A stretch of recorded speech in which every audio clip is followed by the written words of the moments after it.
রাজনৈতিকভাবে প্রত্যেকটা ক্ষেত্রে আমাদেরকে নির্যাতিত করা হয়েছে। আমরা মাসে যে বেতন পেতাম, ছোট্ট পরিবারটাকে নিয়ে সামনের দিকে এগোতে যাইতাম। আমার মতো প্রত্যেকটা মিডিয়ার ভাই আপনাদেরকে ঘন্টার পর ঘন্টা তাদের দুঃখ কষ্ট আমাদের জীবনের বর্ণনা দিতে পারবে। প্রত্যেকের তরফ থেকে আমি বললাম, হাত জোর করে বলছি, যারা রাষ্ট্রের দায়িত্বে আছেন আপনারা বিষয়টাকে গঠনমূলক ভাবে দেখুন, আমাদের ন্যায্য অধিকার আমাদেরকে ফিরিয়ে দিন। আমরা যারা আছি আপনাদের এই কাতারে, আমরা এই দেশের সন্তান, আমরা আপনাদেরই ভাই, আপনাদেরই সন্তান। আমাদের এমন কোনো রাজকীয় চলাফেরা ছিল না, আমাদের কোনো দাবি দেওয়া এরকম ছিল না। আমরা মাসে যে বেতন পেতাম, ছোট্ট পরিবারটাকে নিয়ে সামনের দিকে এগোতে যাইতাম। এটা কি আমাদের অপরাধ ছিল? দেখি নাই ঘটনার দিনে। আমি যদি ওনার কোন ধরনের খারাপ কর্মকাণ্ড না দেখে থাকি, তাহলে আমাকে জোর করে চাপিয়ে তার বিরুদ্ধে সাক্ষী দিয়ে আমাকে সাক্ষী বানানোর যে প্রয়াস। আপনাদের কাছে অনুরোধ, মিডিয়ার কাছে অনুরোধ, যারা সরকারে আছেন, দায়িত্বশীল ব্যক্তি আছেন, আমি 15 বছরে আমরা কিন্তু এই স্টেজ পাই নাই। আমার এই মুখের ভাষাটা, আমার অনুভূতির কথাটা কিন্তু আপনাদেরকে জানাতে পারি নাই। আজকে আমি তার সাক্ষী হই নাই। তখন যারা বিচারিক কার্যে ছিল, যারা ইউনিটের দায়িত্বরত ছিল, তারা বলেছেন তুমি সাক্ষী দিলে না, তোমার ভাইয়েরাই তোমার নামে সাক্ষী দিলে তুমি জেলে যাবে। আমি বললাম আলহামদুলিল্লাহ, আমি কবুল করলাম। মহান আল্লাহ পাকের সাক্ষী রেখে আমি পিলখানায় বিন্দুমাত্র অপরাধ করি নাই এবং কারো বিরুদ্ধে মিথ্যা সাক্ষ্য দিয়ে কোনো পরিবারকে আমি ধ্বংস করবো না, ইনশাল্লাহ। প্রিয় সাথী ভাইয়েরা, আমরা যারা আছি আপনাদের এই কাতারে, আমরা এই দেশের সন্তান, আমরা আপনাদেরই ভাই, আপনাদেরই সন্তান। আমাদের এমন কোনো রাজকীয় চলাফেরা ছিল না, আমাদের কোনো দাবি দেওয়া এরকম ছিল না। আমরা মাসে যে বেতন পেতাম, ছোট্ট পরিবারটাকে নিয়ে সামনের দিকে এগোতে যাইতাম।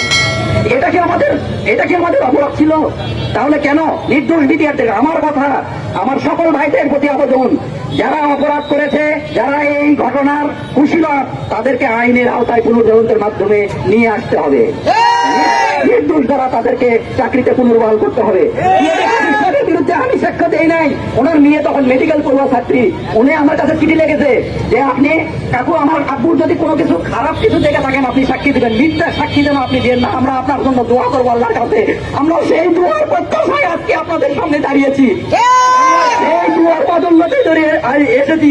আজকে হয়তো আল্লাহ পাক ওই মাসুম বাচ্চাকে, ওই শিক্ষার্থীর কান্না, তার বাবার প্রতি যে ভালোবাসা, তার ফলশ্রুতিতে আল্লাহ পাক হয়তো আজকে আমাদেরকে এখানে দাঁড়াতে সহায়তা করেছে, কিংবা আপনাদের সাথে আমাদের মত বিনিময় করার মতো একটা পরিবেশ সৃষ্টি করার তৌফিক দিয়েছে।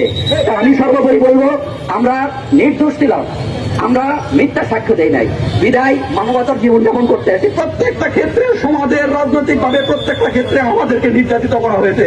আমার সন্তান নওগাঁ বিজিবি সীমান্ত পাবলিক স্কুলে ভর্তি নেয় নাই। আমাকে বলা হয়েছে আপনার জন্য কোঠা নাই, আপনি বিডিআর পিলখানার ঘটনায় ছিলেন উপস্থিত, আপনি হয় সাক্ষী না হলে আসামি। আপনি যেহেতু সাক্ষী হন নাই, রাষ্ট্রকে সহায়তা করেন নাই, আমি ষড়যন্ত্রের বিচারের সাক্ষী হই নাই। আজকে আমি আপনাদের মাধ্যমে জানাতে চাই, আমার সন্তানকে আমি ওই দিন জবাব দিতে পারি নাই কি কারণে আমার সন্তান মেধাবী হওয়ার সত্ত্বে আমার সন্তানের জন্য কেন ভর্তি ওখানে হলো না।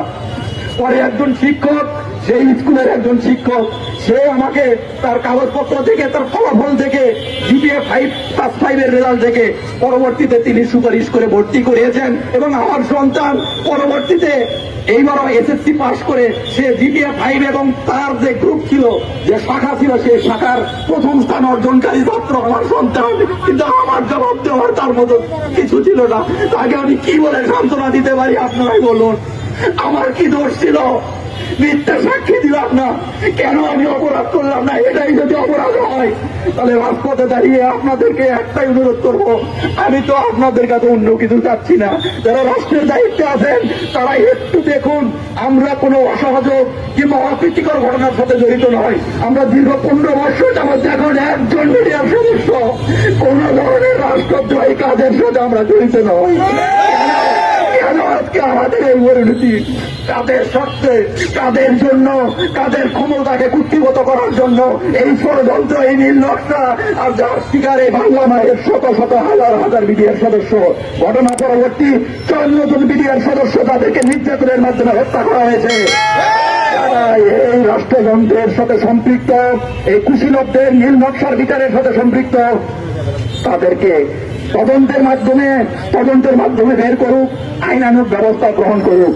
বিশেষত একটি কথা, আমাদের একটাই দাবি, সময় কম, অনেকেই কথা বলবেন, আমার মতো প্রত্যেকটা মিডিয়ার ভাই আপনার আপনাদেরকে ঘন্টার পর ঘন্টা তাদের দুঃখ কষ্ট মানবতার জীবনের বর্ণনা দিতে পারবে। প্রত্যেকের তরফ থেকে আমি বললাম, হাত জোর করে বলছি, যারা রাষ্ট্রের দায়িত্বে আছেন আপনারা বিষয়টাকে গঠনমূলক ভাবে দেখুন।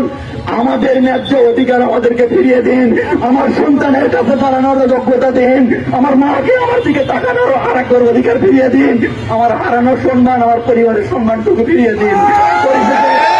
সকলের সুস্বাস্থ্য এবং